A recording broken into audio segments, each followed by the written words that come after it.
മക്കളെ, ഓണം എക്സാമൊക്കെ കഴിഞ്ഞു. സാധാരണ എല്ലാ വീഡിയോസിലും ഞാൻ നിങ്ങളോടാണ് ഉപദേശം ചെയ്യാറ് അല്ലേ, നിങ്ങൾ ഓണം എക്സാം കഴിഞ്ഞിട്ട് ഇങ്ങനെ ചെയ്യണം അങ്ങനെ ചെയ്യണം എന്നൊക്കെയാണ് പറയാറ്.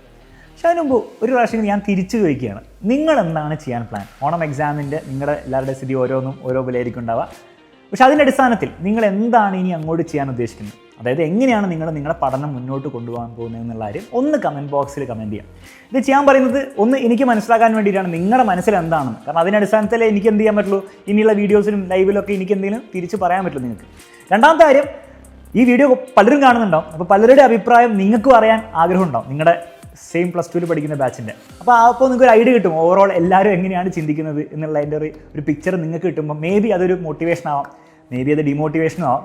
പക്ഷേ എന്തായാലും നമുക്ക് നമ്മുടെ റിയാലിറ്റി മനസ്സിലാക്കിയിട്ട് വേണമല്ലോ മുന്നോട്ട് പോകാൻ വേണ്ടിയിട്ട്. അപ്പോൾ തീർച്ചയായിട്ടും നിങ്ങളുടെ ഇനി അങ്ങോട്ടുള്ള പ്ലാൻ, +2നെ പറ്റിയുള്ള +1നെ പറ്റിയുള്ള പ്ലാൻ എന്ത് ചെയ്യാം, ഒന്ന് കമൻറ്റ് ബോക്സിൽ കമൻറ്റ് ചെയ്യാം.